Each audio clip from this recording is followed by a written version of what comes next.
Hi KAC, you are right here on our YT channel El Cachillars, and for today's video, I will be teaching you a simple recipe. It is our spicy seafoods and corn. So without further ado, let's proceed to our ingredients.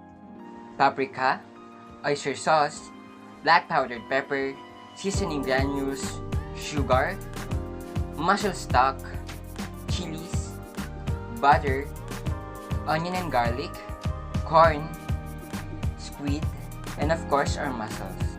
Now let's proceed to our cooking procedures. We will be just putting these corns in a casserole with water. Let it boil until cooked.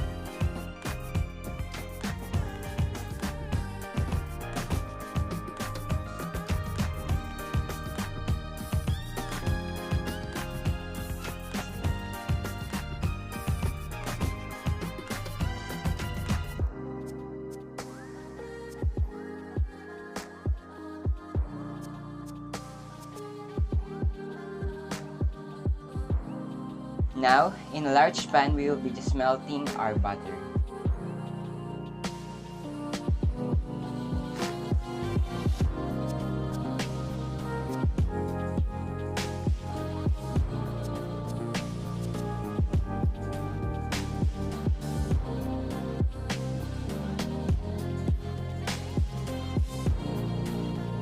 When melted, just put the onion and saute it.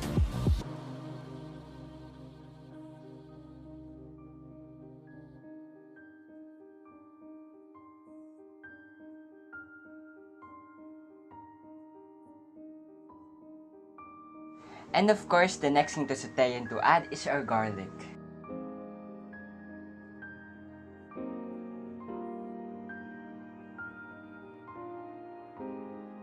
And when we're all good at sauteing it, we'll be just putting our oyster sauce. Next to add is our sugar.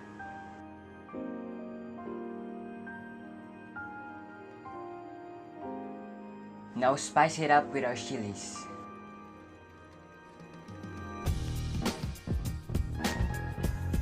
Now add some black powdered pepper and also some seasoning granules. Next thing to add is our paprika. Just mix it up to contribute the flavor of our sauce. Now add the mussel stock to make it even more seasoned.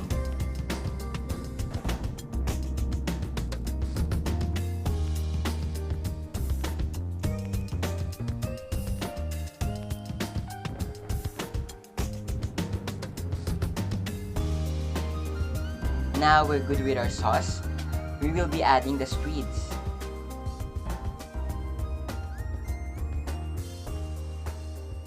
And of course, simply mix it.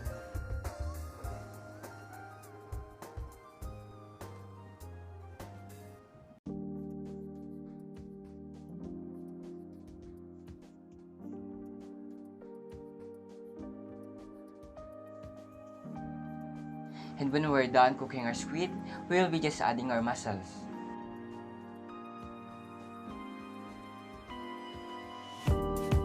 Just the same procedure, mix it.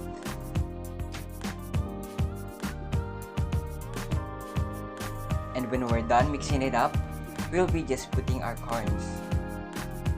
Also add some more seasoning granules.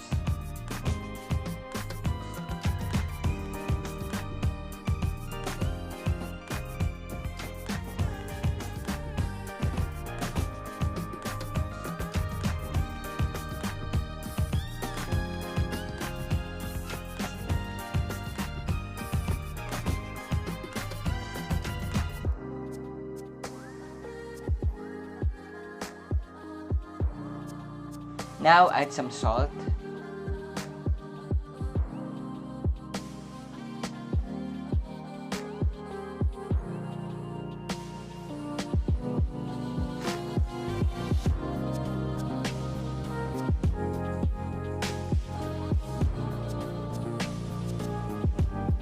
It's almost cooked. We'll be just waiting for a few more minutes and we're good to go.